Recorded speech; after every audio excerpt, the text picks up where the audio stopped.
안녕하세요. 저는 베델포도원의 엄호용 성도입니다. 지난 한 주 동안 콜투 워십을 준비하면서 제자의 삶에 대해서 묵상하는 시간을 가졌습니다. 세상에서 잘되고 복받는 삶을 살아가고 싶은 것이 믿는 사람과 안 믿는 사람들의 공통적인 바람일 수 있으나, 우리가 예수님을 믿고 제자가 되기를 원하는 자들로서 과연 어떤 삶을 살아가는 것이 올바른지를 생각하게 되었습니다. 누구든지 나로 말미암아 실족하지 아니하는 자는 복이 있도다 하시니라. 마태복음 11장 6절 말씀인데요, 우리가 믿음의 삶을 세상 속에서 살아갈 때 예수님의 말씀을 따르고 경건하게 살아갈지라도 여러 가지 예상치 못하고 억울한 상황에 처하게 되며 육신의 질병이나 경제적인 어려움 등의 좋지 않은 상황에 처하게 되는 경우가 있는데, 성경에서는 침례 요한이 억울하게 감옥에 갇히고 그것만으로도 부족해 비참해 보이는 최후를 맞이했었던 모습이 그 대표적인 사례 중 하나라고 할 수 있을 것입니다.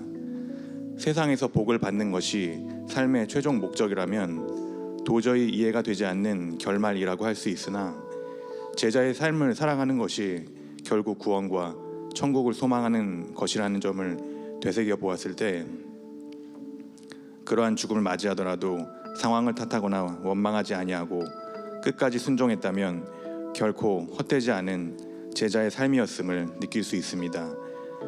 믿음으로 말미암아 구원을 받지만 행함이 없는 믿음은 죽은 믿음이라고 하셨던 주님의 말씀을 기억했을 때, 그러한 제자의 삶을 살아가려는 모습이 제 삶에서 얼마나 자리 잡고 있는지 되돌아보는 한 주였습니다.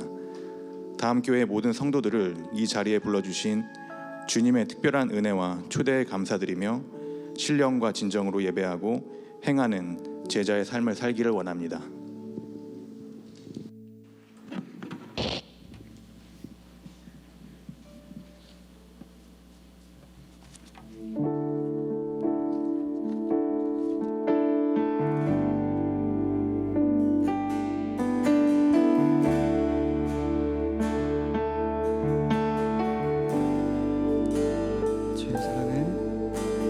주의 사랑을, 주의 선하심을,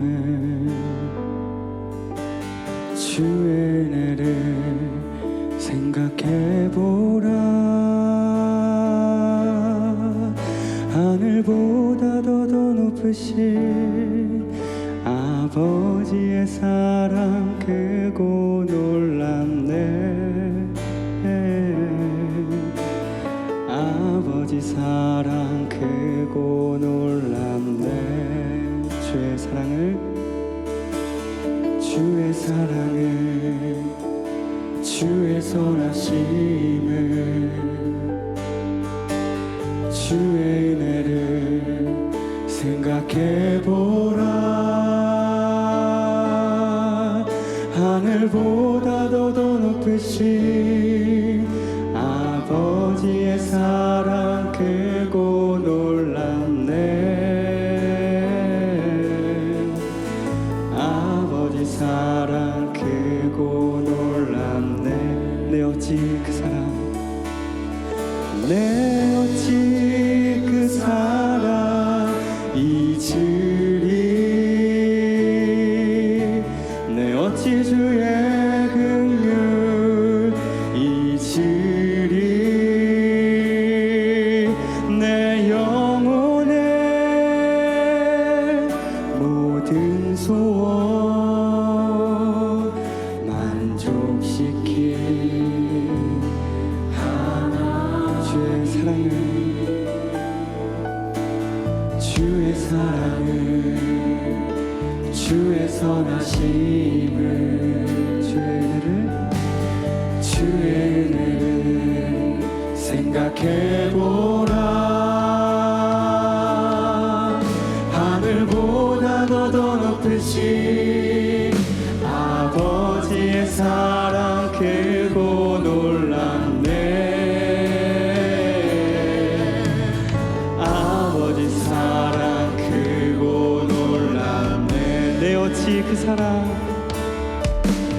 내 어찌 그 사랑 잊으리.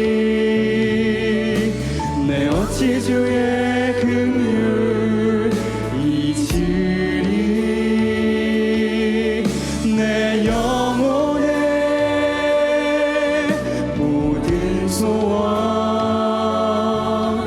만족시킨 하나. 나 길을 잃고 헤맬 때, 나 길을 잃고 헤맬 때 그 사랑 날 찾아 내셨네. 내 영혼의 모든 소원 만족시킨 하나님. 주의 사랑을, 주의 선하심을, 주의 은혜를 생각해보라. 하늘보다 더 높으신 아버지의 사랑 크고 놀랍네. 아버지 사랑 크고 놀랍네. 아버지 사랑 크고 놀랍네. 아버지 사랑 크고 놀랍네. 아버지 사랑, 아버지 사랑 크고 놀랍네.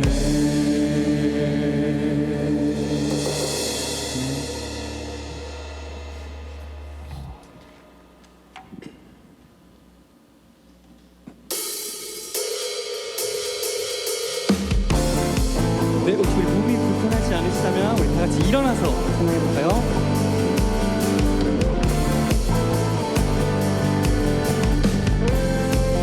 어두운 밤에 캄캄한 밤에 새벽을 찾아 떠난다. 종이 울리고 닭이 울어도 내 눈에는 오직 밤이었어. 우리가 처음 만난, 우리가 처음 만난 그때는 차가운 새벽이었어. 주님 맘속에, 주님 맘속에 사랑이 있음을 나는 느낄 수가 있어. 오 주여 당신께, 오 주여 당신께 감사하리라. 실로암 내게 주심을, 나에게 영원한 사랑 속에서 떠나지 않게 하소서.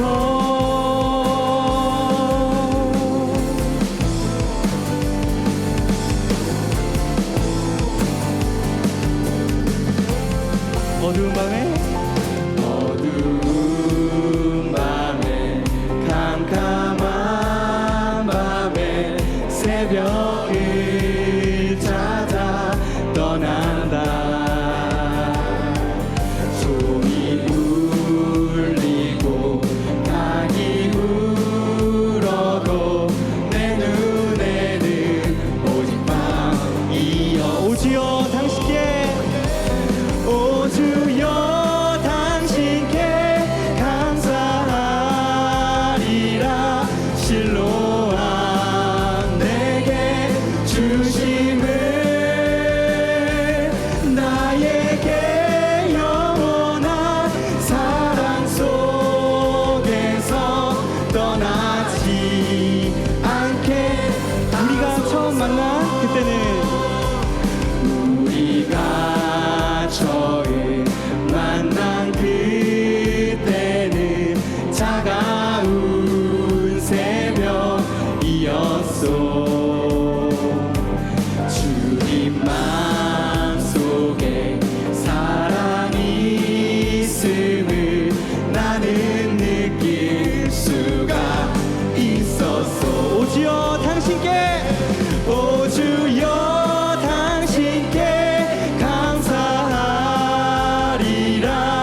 떠나지. 이번엔 여러분의 목소리로만 찬양해 볼까요? 오주여 당신께, 오주여 당신께 감사하리라.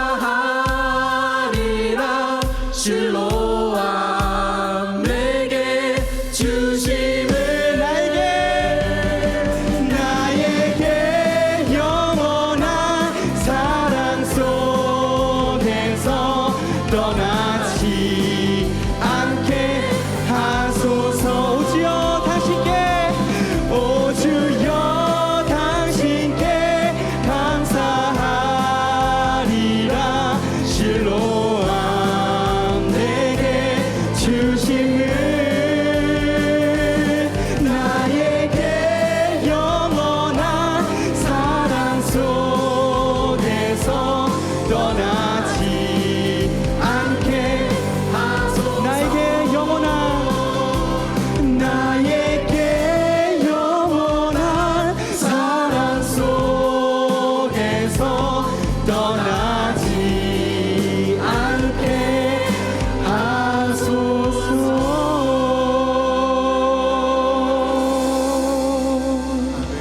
아멘.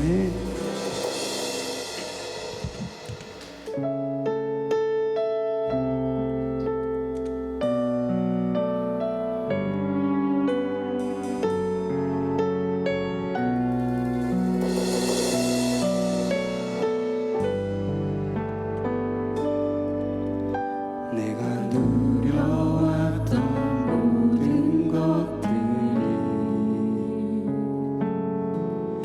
내가 지나왔던 모든 시간이,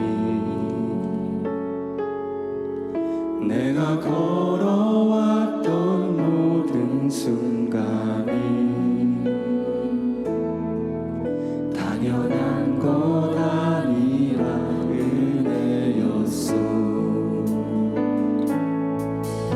아침 해가 뜨고 저녁에 노을,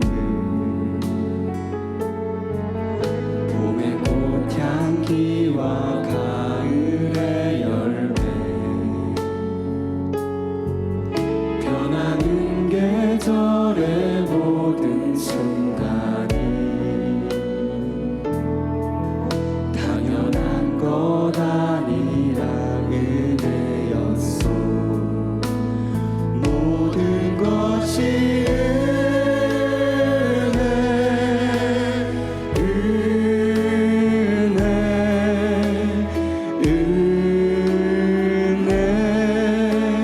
한없는 은혜.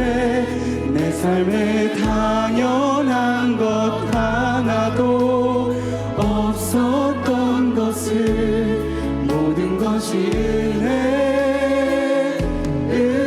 은혜였소.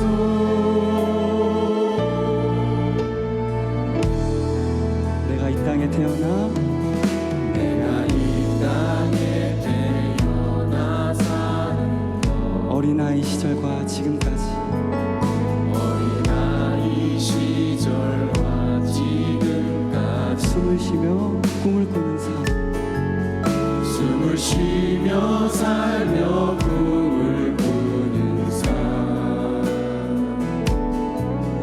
당연한 것 아니라 은혜였소. 내가 하나님의 자녀로 살며 오늘 찬양하고 예배하는 삶, 복음을 전할 수 있는 축복이 당연한 것 아니라 은혜였소. 모든 것이 은혜,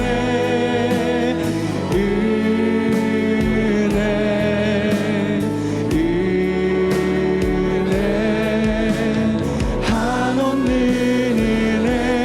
내 삶에 당연한 것 하나도 없었던 것을, 모든 것이 은혜였소.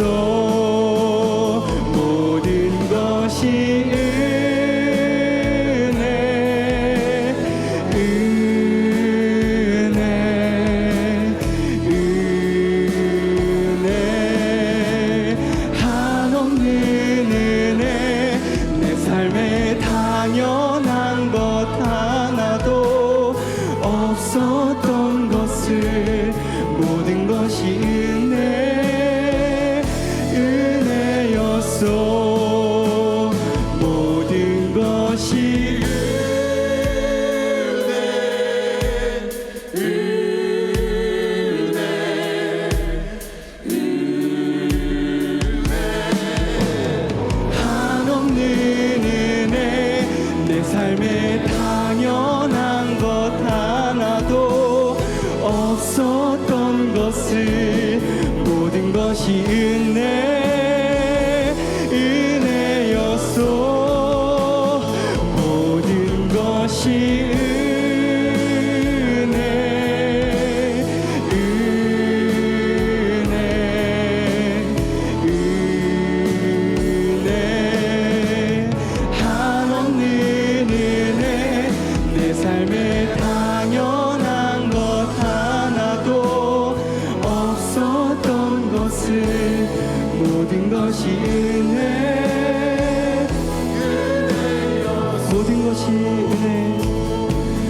모든 것이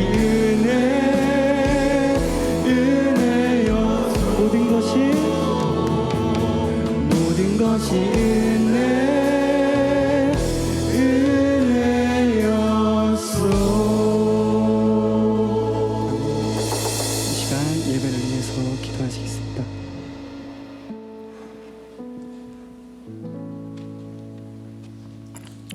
모두 기도드리겠습니다.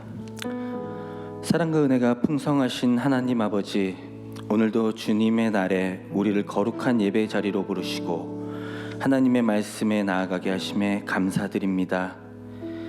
주님의 은혜 없이는 단 하루도 살아갈 수 없음을 고백하며 이 시간 우리의 마음과 정성을 다해 주님을 예배합니다.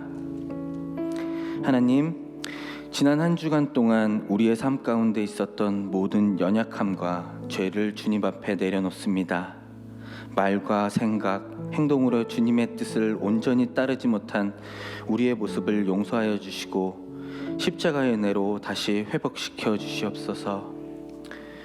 우리를 거룩한 백성으로 빚어 가시는 주님의 손길을 신뢰합니다. 주님, 지난주 대통령 선거가 무사히 치러지고 이 나라를 이끌 새로운 지도자가 세워졌습니다. 이 모든 과정을 주님의 섭리로 받아들이며 감사드립니다. 이제는 갈라진 마음들이 하나 되고 분열보다 화합이, 대립보다 사랑과 이해가 자리 잡게 주옵소서. 당선된 지도자에게 국민을 진실히 섬기고 공의와 정의로 나라를 이끌 수 있는 지혜와 책임감을 허락하여 주시고, 우리는 모든 권세 위에 계신 하나님의 통치를 신뢰하며 이 나라를 위해 끊임없이 기도하게 하소서. 또한 우리 교회에 보이지 않는 곳에서 묵묵히 헌신하는 모든 봉사자들 위해 기도드립니다. 예배를 준비하고 찬양과 안내, 교육과 섬김의 자리에서 수고하는 모든 손길을 기억하여 주시고 지치지 않도록 새 힘을 더하시며 그 헌신을 통해 더욱 건강하고 은혜로운 공동체가 되게 하옵소서. 말씀을 전하시는 김효셉 성도님의 입술을 통해 제자의 삶, 제자의 정체성을 알아가는 시간이 되게 하옵시고 알면서 끝나지 않고 제자의 삶을 살아가는 한 주가 되게 도와주시옵소서. 이제 우리가 주님 앞에 정성껏 준비한 예물을 올려드립니다. 우리의 마음과 삶의 고백이 담긴 이 헌금을 기쁘게 받아주시고 하나님의 나라와 교회를 위해 아름답게 사용되게 하옵소서. 드리는 모든 손길 위에 하나님의 은혜가 충만하게 임하게 해주시고 항상 주님께 먼저 드릴 줄 아는 믿음의 사람으로 살아가게 하옵소서. 이 모든 말씀 우리 주 예수 그리스도 이름으로 기도드립니다. 아멘. 이 시간은 봉헌을 드리는 시간입니다. 모두 일어나셔서 준비하신 예물을 드리도록 하겠습니다.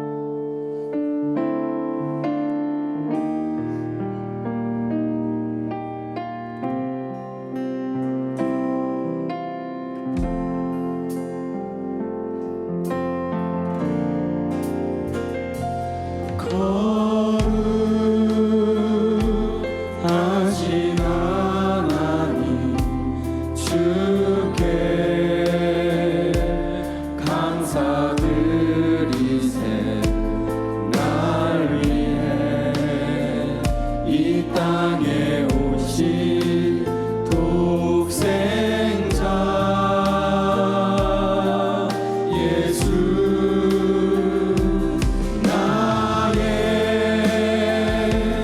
마음과 뜻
앉아주시기 바랍니다. 예, 처음으로 돌아가는 다음 교회, 저희 원천 다음 교회에 오신 모든 성도님들을 환영합니다. 예, 지금 이 시간은 저희 다음 교회 처음 방문하셨거나 오랜만에 방문하신 분들을 환영해드리는 시간입니다. 예, 자리에 앉은 상태에서요, 이렇게 오늘 처음 방문하신 성도님들 손을 이렇게 올려서 표시해 주시면 저희가 부담스럽지 않게 환영해드리겠습니다.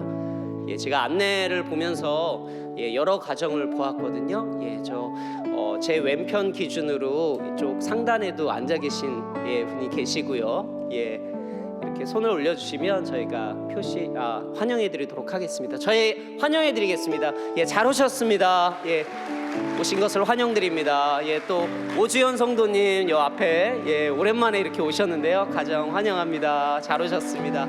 예, 좌우 옆 뒤를 돌아보면서 함께 인사하며 교제하도록 하겠습니다. 잘 오셨습니다. 예, 잘 오셨습니다. 예, 참 날씨가 예배드리기 참 좋은 날씨입니다. 예, 이어서 교회 광고 영상으로 보도록 하겠습니다. 2025년 6월 8일 원천 소식 전해드립니다. 지난달 인천 남동체육관에서 전국 7천여 명이 참여한 어와나 올림픽이 열렸습니다. 우리 원천 어와나는 TNT 6팀, 스팍스 4팀으로 총 10개 팀이 출전해서 주안에서 하나됨을 누리며 즐겁고 행복한 시간을 함께 나누었습니다. 앞으로도 어와나 사역을 위해 성도님들의 많은 관심과 기도 부탁드립니다. 금요 예배 안내입니다. 6월은 The Blessing Worship이라는 주제로 함께 예배를 드립니다. 돌아오는 주는 그 두 번째 시간으로 찬양이라는 제목으로 장재기 목사님께서 말씀을 전해주십니다. 은혜의 자리로 원천의 모든 성도님들을 초대합니다. 원천교회 성도님들의 건강한 신앙생활을 위하여 교회 밖 신앙 접촉 경험에 대해 설문을 진행합니다. QR코드 혹은 각 교회 밴드를 참고하셔서 참여해주세요.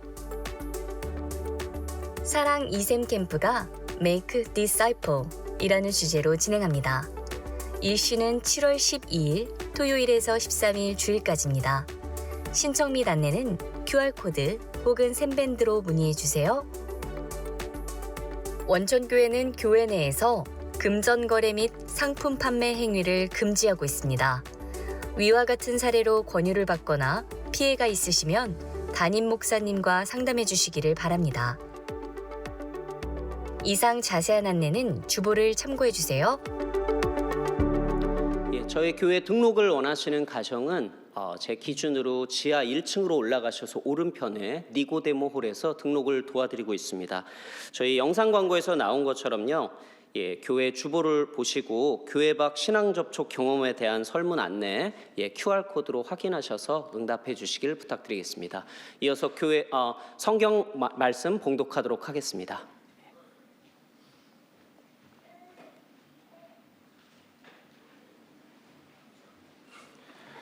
오늘의 말씀은 마태복음 11장 7절에서 12절입니다. 한 절씩 교독하겠습니다. 그들이 떠나매 예수께서 무리에게 요한에 대하여 말씀하시되 너희가 무엇을 보려고 광야에 나갔더냐 바람에 흔들리는 갈대냐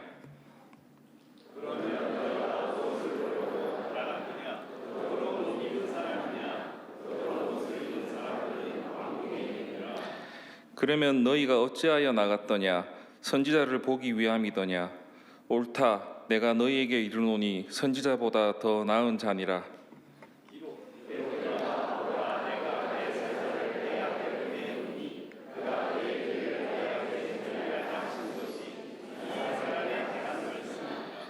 내가 진실로 너희에게 말하노니 여자가 낳은 자 중에 침례 요한보다 큰 이가 일어남이 없도다. 그러나 천국에서는 극히 작은 자라도 그보다 크니라. 침례 요한의 때부터 지금까지 천국은 침노를 당하여 침노하는 자는 빼앗느니라. 아멘.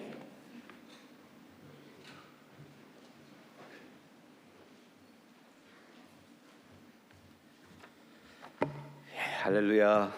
오늘 우리가 요한복음 11장을 6월 한 달 동안 잠깐 이 11장에 머물면서 예수님과의 DTR, Defining the Relationship, 내가 예수님과 어떤 관계인지, 그리고 예수님의 멍에를 메고 나에게 배우라고 초청하시는 마태복음 11장의 마지막 초대에 정말 응하고 있는 관계인지를 보기 위해서 마태복음 11장에 있습니다. 지난주는 우리 서두에 또 우리 임내 얘기 우리 말씀해 주신 성도님이 실족 나로 말미암아 실족하지 아니하는 자는 복이 있느니라라고 말씀하신 그 말씀을 지난주에 저희가 보았습니다. 사실은 쉽지 않은 말씀들이 있는데 오늘도 쉽지 않은 말씀이 하나 있거든요. 오늘 말씀의 핵심은 11장 12절 말씀이에요. 침례 요한의 때부터 지금까지 천국은 침노를 당하나니 침노하는 자는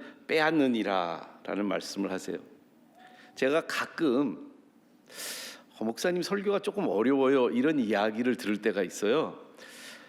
그래서 제가 그런 얘기 들을 때마다 내가 정말 너무 어렵게 설교하나? 사실은 제 책을 읽어보신 사람들이 공통적으로 하는 얘기가 초등학교 3학년 수준이다 이런 얘기를 많이 해서 제가 어렵게 설교하는 것 같지는 않은데 사실 하나님 말씀이 이해가 어려운 게 아니고요, 수용이 어려운 것 같아요. 오늘 마태복음 11장에 있는 말씀도 이해가 어려운 말씀은 아닙니다만 우리들이 기대하고 있지 않은, 내가 수용하기 쉽지 않은 말씀을 오늘도 예수님 말씀 속에서 발견하게 될 겁니다. 근데 최근에 지금 제 상황을 먼저 조금 말씀을 드릴 필요가 있어요. 오늘 말씀하고 연관이 있는데 처음에 들을 땐 연관 없을 거라고 생각해요. 전 정말 오랜만에 긴 시간을 완전히 혼자 지내고 있습니다. 지난 5월 24일에 제가 잠시 이제 한 주만 빠진 출국을 하고 아내와 같이 갔는데, 아내와 좀 같은 곳에서 있었는데 저가 먼저 귀국을 하게 되었어요.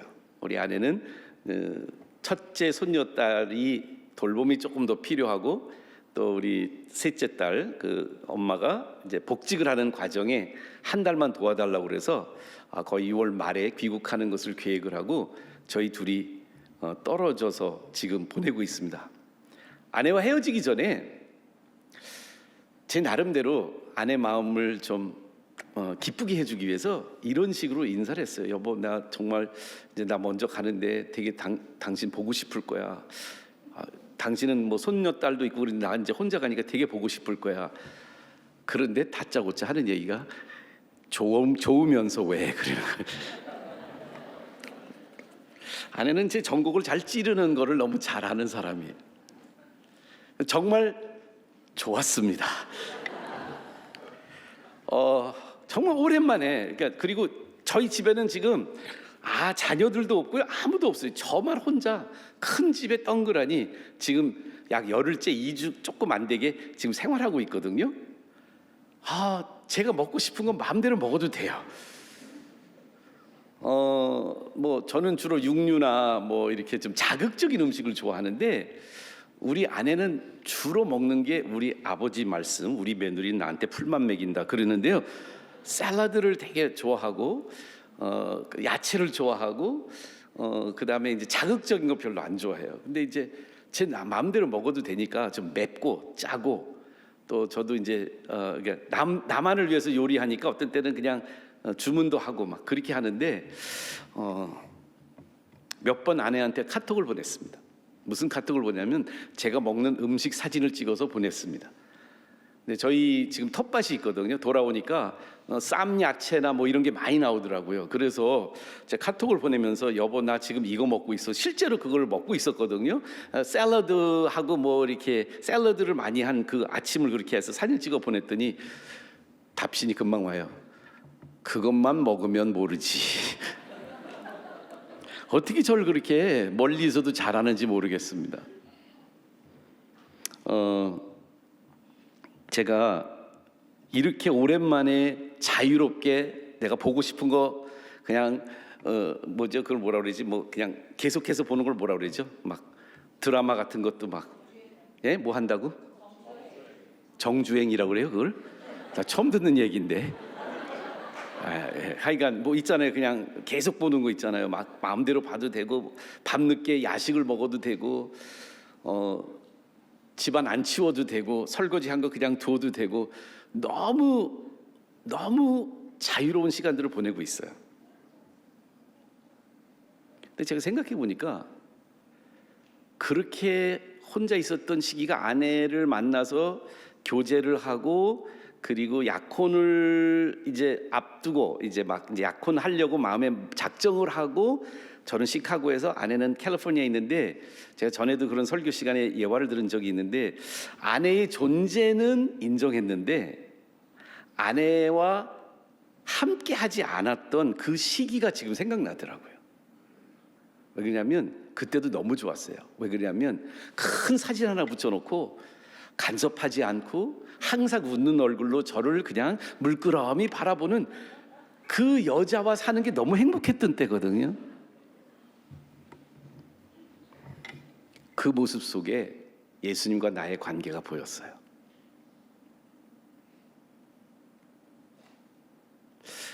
예수님이 제 이미지 속에 사랑하는 존재로 나를 불편하지 않게 하는, 그래서 필요할 때 전화해서 위로를 해주시고 따뜻한 말 해주고 제 이야기에 항상 긍정과 또 간섭하지 않는 그런 진짜 예수가 아닌, 제가 아내와 반했던 시절이요. 그냥 영어로는 그걸 infatuation이라고 하는데 아내가 아직 아니고 제 삶에 같이 들어와 있지 않고 저에게 불편함을 초래하지 않는 그 관계가 지금 제가 다시 경험해 보니까 예수님과 나의 관계하고 너무 비슷한 것 같아요. 예수님이 지난주에 우리가 진짜 따라야 할 주인 되신 메시아의 정체성을 의구심 갖고 질문했던 요한의 이야기 속에 주셨던 핵심적인 답변이 나로 말미암아 실족하지 아니하는 자는 복이 있다. 세번역은 우리말 성경과 세번역 이렇게 말해요. 나로 인해 걸려 넘어지지 않는 사람은 복이 있다. 무슨 말이죠? 예수님 때문에 딴지 걸리지만 딴지 걸려도 넘어지지 않는 사람. 저와 아내의 관계는 함께 있고 가까이 있을 때는 무척 부담스럽고 불편하고 제 삶이 다 노출되는 것을 경험합니다. 근데 여러분, 예수님과 그런 관계세요? 예수님의 클레임, 예수님이 누구라고 말씀하신 것과 예수님의 크로스, 예수님의 십자가 때문에 딴지 걸리지 않으셨습니까? 딴지 걸려야만 되는 것 아닙니까? 그냥 내 상상 속에 내가 원하는 예수님을 우리가 지금 그렇게 따르고 있는지 섬기고 있는지 예수님 때문에 스캔들을 느끼고 있지 않으십니까? 우리 고정관념의 예수, 내 기대치에 부응하는 예수님이 아니라 복음서에 맞닥뜨리는 절대 주권자이시고 우리 관계 회복을 위해 모든 것을 포기하시며 십자가의 길로 오셔서 우리의 주인이 되시고 우리의 주인이 되심과 동시에 우리가 죄인됨을 인정하는 그 딴지에 걸려서 우리도 십자가의 길을, 제자의 길을 십자가의 길로 따라가는 사람이 되기를 지금 약간 거부하고 있지 않나요? 오늘 예수님이 두 번째로 내 멍에를 메고 내게 배우라고 말씀한 그 초청에 응답할 사람들에게 두 번째로 주시는 말씀이 있어요. 그 말씀이 오늘 시작은 7절에서부터 시작이 되는데요. 예수님이 7절부터 11절까지 오늘 본문의 중심에 무슨 이야기를 하시냐면 요한이 예수님이 누구냐고 물어봤잖아요. 요한이 예수님의 정체성을 물어봤는데 예수님이 요한의 정체성을 다시 정의해 주시고 계신 거예요. 그 요한이 예수님에게 반문을 가지고 당신이 메시아입니까? 그분입니까? 아니면 다른 사람을 기다려야 됩니까? 라는 반문에 기분 나빠하지 않으셨어요. 그러면 예수님이 우리 삶 속에 가까이 오셔서 그 예수님이 뭘 하러 오셨는지, 나랑 어떤 관계를 맺으려고 하는지에 대한 의문을 가지시고 반문하시면서 예수님이 정말 어떻게 나와 관계하시려고 해요? 하고 반문할 때 내가 생각한 거 많이 기대가 안 되고 있는데요. 지금 예수님 그런 예수님이 아닌 것 같은데요. 라고 여러분들이 반문할 때 예수님이 여러분과 저를 탓하지 않으세요. 오히려 이 말씀에 보니까 요한에 대해서 굉장히 놀라운 말씀을 하고 계시잖아요. 지난주에도 말씀드렸던 이야기지만, 근데 오늘 이 절대적 구원자로 오신 메시아의 정체성을 가지고 스캔들을 느끼지만 실족하지 않는 사람들에 대한 그 특별히 침례 요한에 대해서 예수님 뭐라고 말씀하세요? 이렇게 말씀하세요.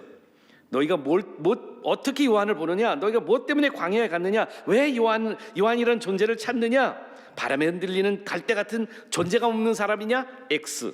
고운 옷을 입은 귀족 티 나는 존재감 큰 사람이냐? X. 그럼 누구를 찾았느냐? 선지자를 보기 위함으로 나갔느냐? 그것이 옳다라고 말씀하세요. 여기서 잠깐 선지자에 대한 우리들이 가지고 있는 생각을 한번 고칠 필요가 있어요. 대부분 선지자 그러면 우리는 예언하는 사람이라고 생각해요. 근데 여러분들 구약 성경의 선지서들을 읽어보세요. 예언의 말씀이 나오긴 해요. 그거를 영어로는 예언을 뭐라고 그러면 foretelling이라고 그래요. 앞에 있는 일을 이야기하는 사람을 예언자, 선지자, prophet이라고 해요. 근데 구약 성경의 선지자들은 단순히 앞에 일어날 미래에 일어날 어떤 거를 이야기하는 그 예를 들어 약간 점쟁이 같은 뭔가 미래를 예측하는 그런 사람만의 모습이 아니고 오히려 그거보다 foretelling보다 더 중요한 역할을 하나님 선지자에게 줍니다. 그 역할은 forthtelling입니다. foretelling과 다른 forthtelling은 뭐냐 하면 직설적으로 불편한 것을 지적하고 회개를 그래서 요한이 어떻게 엘리야처럼 이스라엘 시대의 선지자 엘리야처럼 요한이 이스라엘 백성에게 그 당시의 유대인들에게 하나님의 복음의 진리를 회개하라 천국이 갖고 왔느니라고 그들의 죄를 독사의 자식들아라고 종교 지도자들을 비난하면서 그들의 잘못된 영성들을 다 지적하는 일을 합니다. 예, 요한은 선지자였습니다.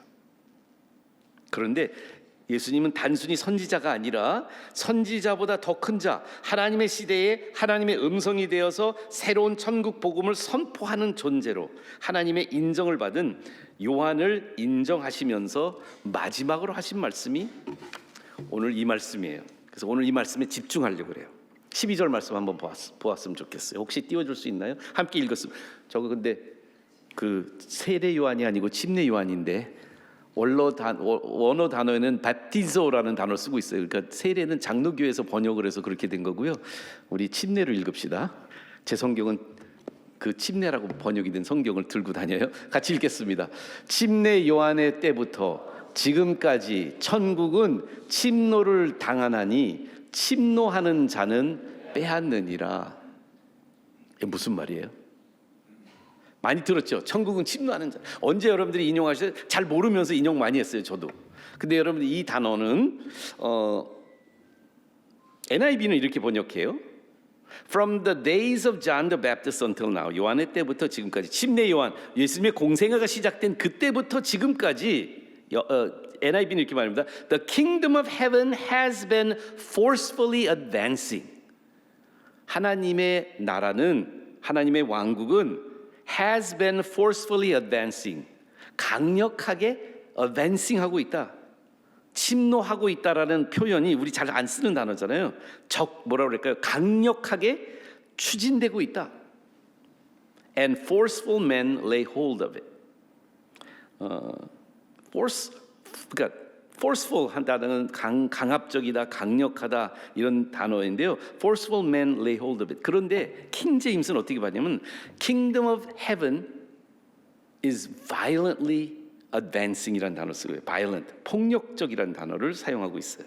액면 그대로 원어를 번역하면 천국은 강압적으로 진보하고 있으며 강압적인 존재들, 폭력적인 존재들이 천국을 얻게 된다. 그 당시에도 그렇고 지금도 만약에 그 뜻을 우리가 듣는다면 불편하지 않으세요? 예수님이 나한테 딴지 걸려서 딴지는 걸려도 넘어지지 않는 사람이 복이 되다는 말씀하고 비견줄 만큼 굉장히 쉽지 않은 말을 하고 있어요. 그 당시의 사람들은 더 충격적으로 이 말씀을 받아들이기가 어려웠을 것 같아요. 무슨 말씀하신 건가요? 아니, 예수님이 정말 굉장히 좀 뭐랄까요? 약간 그런 사람들은 뭐라고 전복 전복시키려고 하는 사회 전복주의자일까요? 굉장히 극단적이고 그러한 폭력적인 그런 것을 조장하시는 분이었을까요? 아니요. 마태복음 5장, 6장, 7장에 봐도 산상수훈에 봐도 예수님은 살인이 아니라 사람을 언행으로 폭력하는 것조차도 허용하지 않으셨던 비폭력주의자셨어요. 예수님이 여기서 말씀하는 건 신체적이나 정신적인 언어적인 폭력을 말씀하시는 것이 아닙니다. Spiritual violence, spiritual forcefulness, 영적인 강권의 말씀을 하고 계신 거죠. 요한의 모습을 보시면 그 모습을 요한을 통해서 말씀하고 계신 거예요. 그런데 이분이 산상수훈을 통해서 용납하지 않았던 그 비폭력주의자께서 이 말씀을 하신 이유는 뭘까? 오늘 말씀을 다시 한번 그 구절을 띄워주시면요, 두 가지로 예수님 말씀하고 있어요. 천국이 침노를 당한다, 이런 말. 우리 표현은 수동적으로 표현했지만 사실 middle verse라고 그래요. 수동 능동이 다 가능한 건데, 천국은 영어 성경을 보니까 Kingdom of Heaven has been forcefully advancing. 첫 번째로 이 강력하고 강권적인 요소가 천국의 요소인데 언제부터 일어났다고 그랬죠? 요한의 침례 때부터 일어났다고 말씀하세요.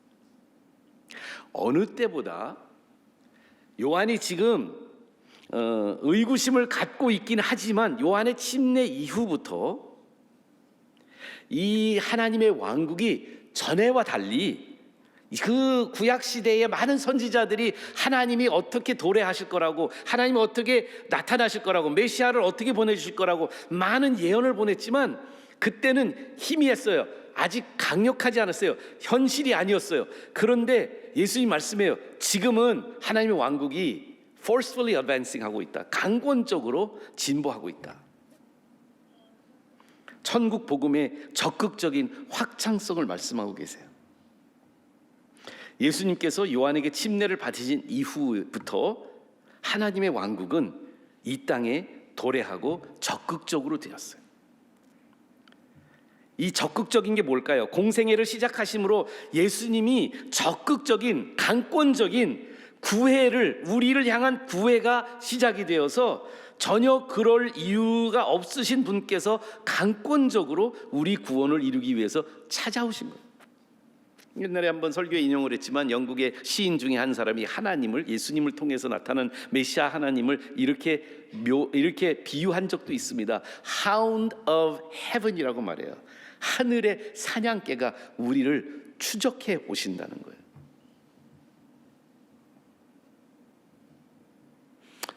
오늘 이 자리에는 여러 가지 모양으로 하나님이 지금 코너에 몰고 계신 분들이 계세요. 대부분은 굉장히 강권적이고 강압적으로 도저히 하나님 앞에 이렇게 나와서 예배 드릴 수 있는 존재가 아닌 분들이 이 자리에 계세요.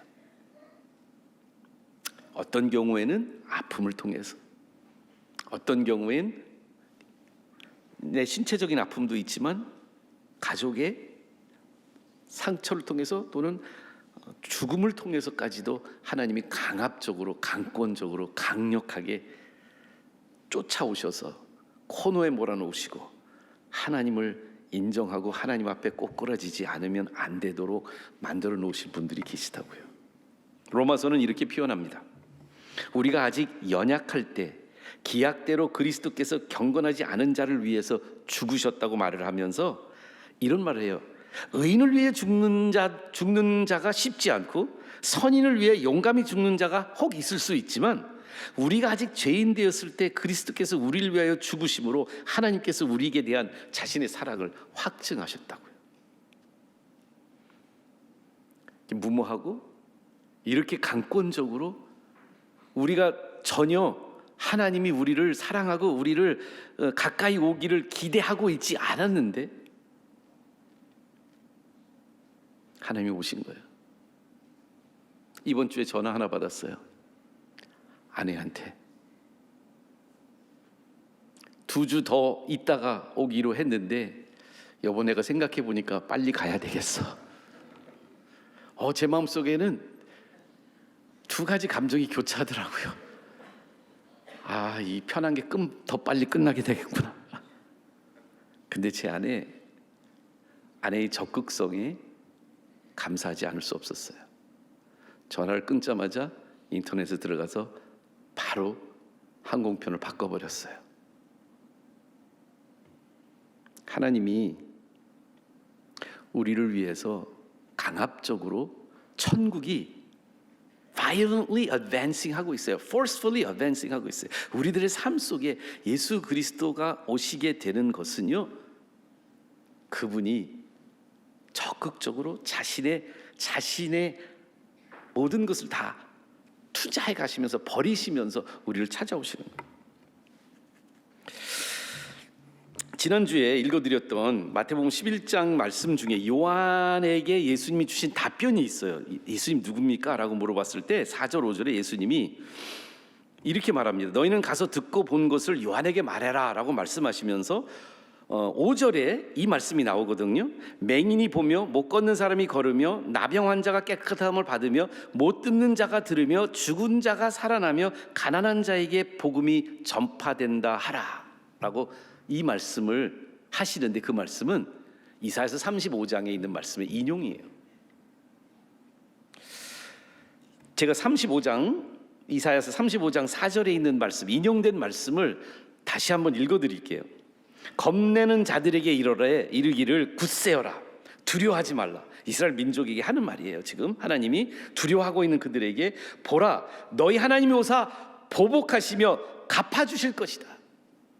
지금 침략을 당하고 이제 속국이 되고 70년 동안 포로 생활을 하게 되는 이스라엘 민족에게 하나님이 하는 말씀이 뭐냐면, 그래서 이들이 메시아에 대한 기대도 그런 기대를 가지고 있었던 거예요. 메시아가 오면 강력하게 뭔가 보복하시고 갚아주실 메시아를 얘기합니다. 그래서 이사야서 35장 4절에 오늘 우리가 예수님이 그 부분은 빼놓고 인용을 하시는데, 그 얘기를 하시고 뭐라고 말하냐면, 하나님이 오사 너희를 구하시리라. 그때의 맹인의 눈이 뜰 것이며 못 듣는 사람의 귀가 열릴 것이며 저는 자가 사슴같이 뛸 것이며 말 못하는 자의 혀가 노래하리니 광야에서 물이 솟겠고 사막에서 시냇가가 흐를 것임이니라. 이 약속을 하세요. 예수님이 요한한테 그 말을 하면서 지금 가난한 자에게 복음이 임한다는 것을 얘기해 주고 있거든요. 근데 요한은 뭔가 깨달았어요. 여기 원래 오랫동안 이스라엘 사람들 그리고 영적인 사람들이 기대하고 있었던 거였어요. 하나님이 메시아로 오시면 보복하시고 갚아주신 다음에 이 forceful한 메시아가 이제 병든 사람, 아픈 사람, 연약한 사람들을 다 바르게 세워줄 거야. 심판의 하나님으로 메시아가 올 거야. 그런데 요한은 그게 스캔들이 됐다니까요. 왜? 예수님 보니까 그 심판장 예수님으로 오시지 않았거든요. 이 예언의 일부만 예수님이 여기서 응답한 것 같았거든요. 근데 예수님이 다시 한번 이사야서 35장 말씀을 요한한테 인용하면서 무엇을 보여준 건 줄 아십니까? 요한은요, 엘리야 같은 다혈질의 선지자였습니다. 불같은 영성을 가지고 심판을 얘기했습니다. 마치 요나가 니네웨에 하나님의 심판의 말씀을 예언하러 갔는데 하나님이 그 니느웨를 벌하지 않으시고 심판하지 않은 것에 실망했던 요나처럼 요한도 그렇게 실망하고 있었는지 모르겠어요. 예수님의 스캔들이 뭔지 아세요? 이 말씀 실현했거든요. 내가 보복하며 갚아줄 거라고 예언하신 하나님의 예언이 예수님 통해서 일어났어요. 그런데 그 보복과 갚아주심이 누구를 향한 보복과 갚아주심이었을까요? 사탄? 나쁜 짓 하는 사람들? 아니요. 하나님의 보복하심과 갚아주심은요, 자신에게 향한 것이었어요. 자신을 십자가에 매달려 죽도록 하셨어요. 여러분, 이게 스캔들이라니까요. 이거 받아들이기가 가장 어려웠던 것이었어요. 요한이 그것을 보는 순간 그는 예수님을 제대로 인정하는 사람이 되었고, 그는 형장의 이슬로 사라졌지만 그의 제자들은 다 예수님 따르는 제자가 되었거든요. 천국의 폭력성, 천국의 강력한 강권적인 역사는 뭔지 아세요? 하나님이 십자가의 극형으로 처벌받으시는 것이었습니다. 그래서 천국은 forcefully advancing 한다는 말씀을 하시는 거예요. 수용되십니까? 우리 하나님이, 우주를 창조하신 그분이 죽으셨어요. 벌거벗고 죽으셨어요. 이거는 우리가 계획할 수도 없고 상상할 수도 없고 느낄 수도 없고 우리 생각으로 만들어낼 수 없는 것을 하나님이 하셨어요. 자신에게요. 왜요? 우리의 죄 때문에. 그런데 그 말씀만 한 것이 아니고요. 이 요한의 이야기를 하시면서 뭐라고 말씀하셨냐면 천국이 forcefully advancing 한 것만이 아니라 forceful 한 사람들에 의해서 천국은 획득된다고 말씀하세요. 예수님과 DTR, defining the relationship이 제대로 일어난 사람, 예수님이 나를 위해서 그렇게 자신에게 폭력을 행하셨다는 것을, 폭력을 당하셨다는 것을 제대로 수용한 사람들은 똑같은 요한과 똑같은 적극성으로 자기의 정체성을 바뀌게 합니다. 여기서 제가 말씀드리는 것은 어떤 품성의 변화를 얘기하는 거 아니에요. 내성적이고 차분한 사람이 갑자기 외향적이고 다혈질적인 품성으로 바뀐다는 얘기가 아니에요. 예수님의 실존을 제대로 인식한 사람, 예수님과 DTR이 제대로 된 사람, 예수님의 제자가 무엇인지를 깨닫기 시작한 사람, 예수님이 내 안에 깊숙이 들어오는 것을 수용한 사람들에게는 몇 가지의 변화가 일어나는데요.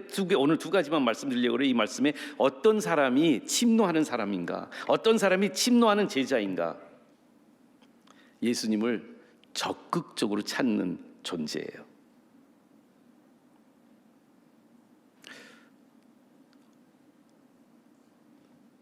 가까이 하기엔 너무 먼 당신이 아닙니까? 우리가 찾고 있는 예수님, 내가 진짜 지금 내 안에 내 스스로의 생각으로 찾으려고 하는 예수님은 어떤 사람이냐면 그냥 나랑 내가 이미지를 만들어 놓고 있는 내가 그냥 일주일에 한 번 가서 샐러드 먹는 모습만 사진으로 보내면 인정해 주는 그런 예수님. 제가 옛날에도 몇 번 인용을 했지만 윌버 리스라는 사람이 이런 시를 썼습니다. $3 worth of God, please. 하나님 3불어치만 주세요. 하나님을 제가 이렇게 번역했어요. 제가 번역했는데요. 하나님 3,000원어치만 주세요. 주님을 조금만 갖기를 원합니다.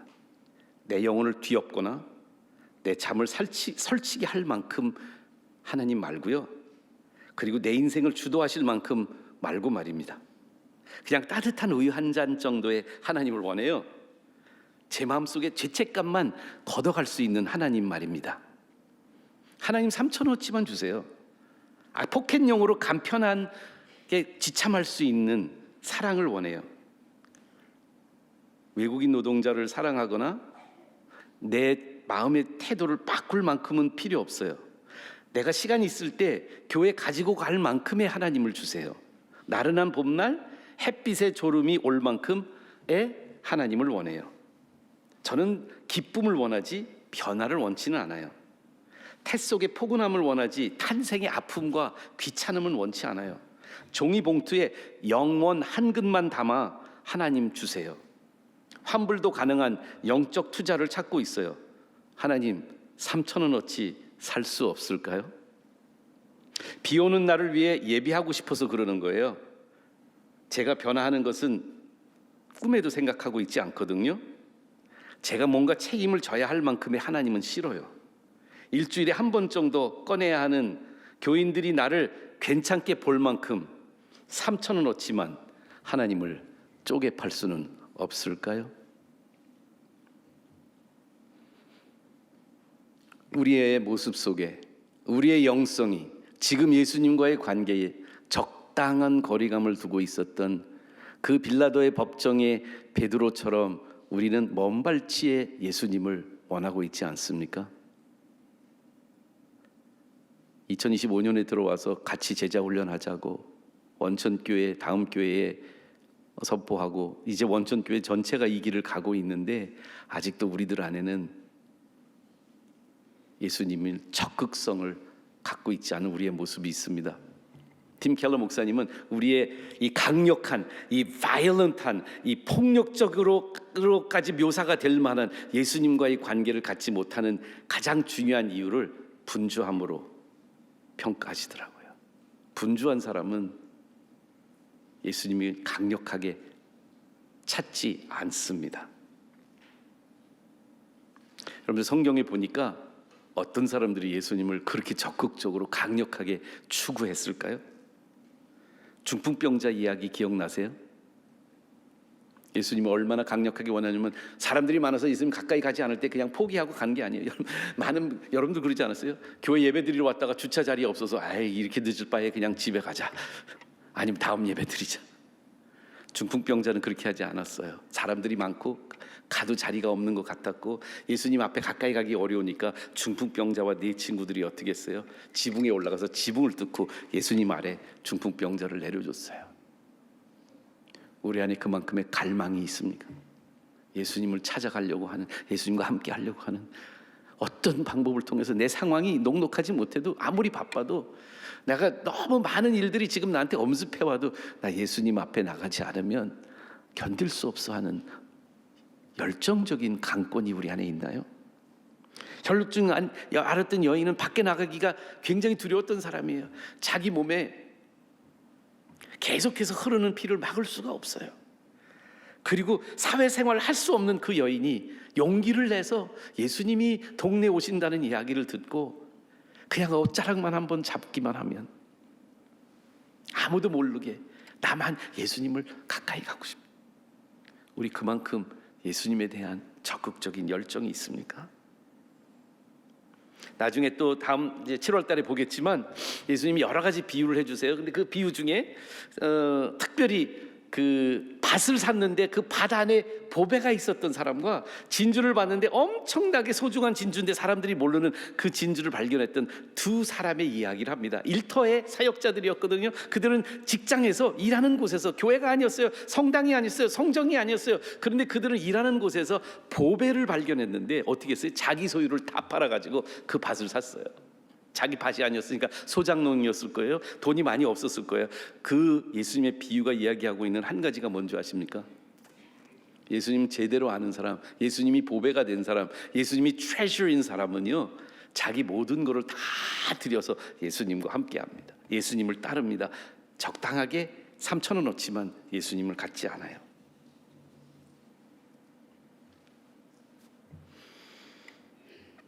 첫 번째로는 forceful seeking of God, 하나님을 적극적으로 찾는 사람이 침노하는 제자들이고요. 두 번째로는요, 요한과 같아요. 요한의 이미지를 얘기하시면서 요한이 어떻게 했어요? 그 광야에 나가서 그는 시스템에 끼워 맞춰주시는 사람이 아니었어요. 세상의 주류에 따르지 않고 물줄기를 거슬러 올라가는 그러한 강력함이 그 안에 생성되었어요. 그런 약타 털옷을 입으면서 석청과 메뚜기를 먹으면서 그는 평상적이지 않은 삶을 살면서 그렇게 복음을 선포하고 하나님의 천국을 선포했어요. 세상에 대항적인 강력한 영성을 가지고 있는 거예요. 그 힘이 없어도 한 사람이어도 나중에는 헤롯에 의해서 목이 따라가는 사람이 될지어도 그는 끝까지 진리를 위해서, 하나님을 위해서, 복음을 위해서 당당하게 세상의 주류를 따르지 않았던 사람으로 살았습니다. 일찍이 시편 기자가 이런 말을 하지 않았습니까? 복 있는 사람은 악인의 꾀를 따르지 아니하며 죄인의 길에 서지 아니하며 오만한 자들의 자리에 앉지 아니하고 여호와의 율법을 즐거워하여 그 율법을 주야로 묵상하는 자로다. 오늘 우리는 절은 양다리 걸치고 있는 저의 모습을 봅니다. 한편에는 세상에서도 좀 인정받고 싶고 세상 사람들이 볼 때도 그냥 있어 백종원 얘기 요즘은 인기가 없겠지만 있어 보이는 저의 모습을 많이 노력합니다. 그래서 제 신분도 있어 보이려고 하고 제가 가지고 있는 많은 것들을 그냥 세상에 맞춰서 하려고 해요. 동시에 하나님 앞에서도 살려고 하는 저의 양다리 걸치는 모습을 보게 됩니다. 오늘 예수님의 말씀을 기억합시다. 천국은 12절 말씀 함께 띄워주시고 마지막으로 한 번 더 읽을까요? 함께 읽겠습니다. 시작. 침례 요한의 때부터 지금까지 천국은 침노를 당하나니 침노하는 자는 빼앗느니라. 제가 마지막으로 C.S. 루이스의 그 온전한 기독교 Mere Christianity의 글 중에 하나를 여러분들에게 인용하고 말씀을 마치려고 합니다. 자신을 Mere Christianity 나온 C.S. 루이스의 예화예요. 자신을 살아있는 집이라고 상상해 보세요. 예수님께서 그 집을 다시 고치러 오십니다. 처음에는 예수님이 무엇을 하시는지 이해할 수 있습니다. 배수관을 고치고 지붕 새는 것을 막는 등 내가 그 작업들이 필요하다는 것을 알기 때문에 놀라지 않습니다. 예수님 앞에 나와서 우리는 많은 것들을 인정합니다. 하지만 이내 그분은 당신이 생각하지도 못한 방식으로 집을 허물기 시작하시고 엄청나게 고통스럽고 이해할 수 없는 것들을 하고 계십니다. 여기 벽을 허물고 여기 문을 다시 내고 있습니다. 도대체 무엇을 하시려는 걸까요? 설명은 이렇습니다. 그분은 당신이 생각했던 것과는 완전히 다른 집을 짓고 계십니다. 여기 새 건물을 증축하고 저기 한 층을 더 올리고 탑을 세우고 안뜰을 만들고 계십니다. 우리는 그저 괜찮은 작은 오두막집을 고쳐서 쓰려고 했지만 그분은 궁전을 짓고 계신 겁니다. 그분 자신이 그 안에 들어와 살 수 있는 궁전을 말입니다. 예수님 여러분들의 삶 속에, 우리들 삶 속에 지금 들어오셔서 침노하고 계세요. forcefully 완전히 인생을 뒤바꿔 놓고 새로운 인생으로 만들어 주시기를 원해요. 과연 그 예수님 앞에 우리가 모든 우리의 인생의 집을 고칠 수 있도록, 아니 완전히 변화시킬 수 있도록 예수님께 온전히 맡길 준비가 되셨습니까? 기도하시겠습니다.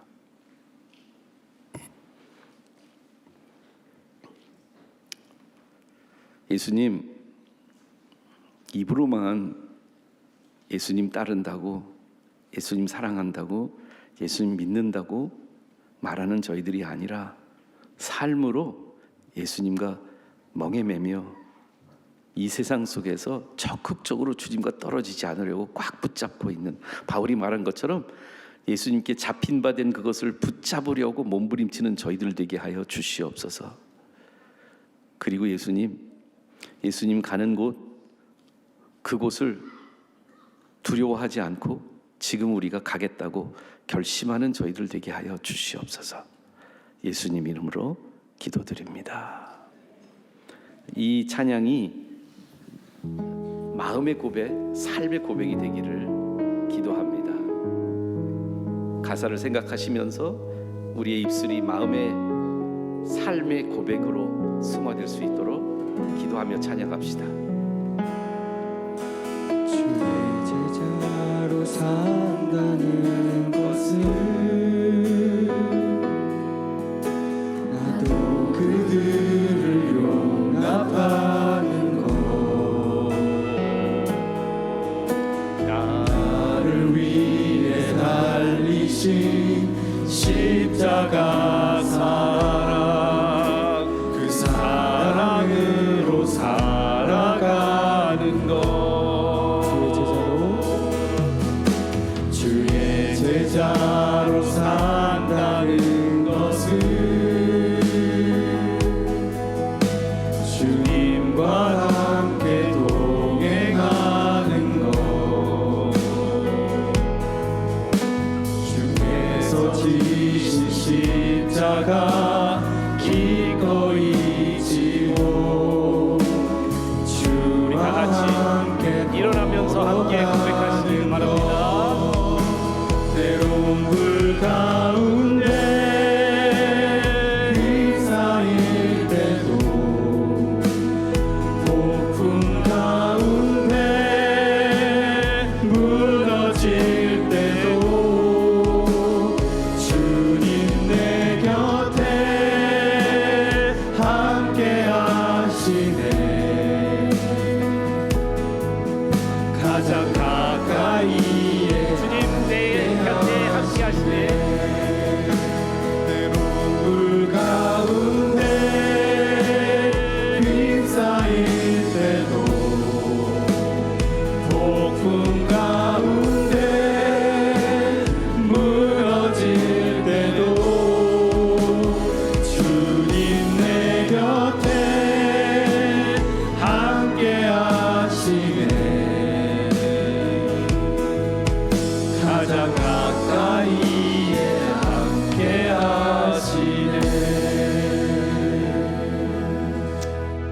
이제는 우리 안에 내재하시고 함께 하시고 동행하시는 예수 그리스도의 지극히 크신 은혜와 하나님 아버지의 먼저 추적해 주시는 사랑과 성령님의 감동 감화심이 예수님과의 관계를 적극적인 제자의 관계로, 침노하는 제자의 관계로 변화시키고 일주일 동안 그렇게 몸부림치며 살기로 결심하는 당신의 권속들 머리 위에 지금부터 영원히 함께 하시기를 축원하옵나이다.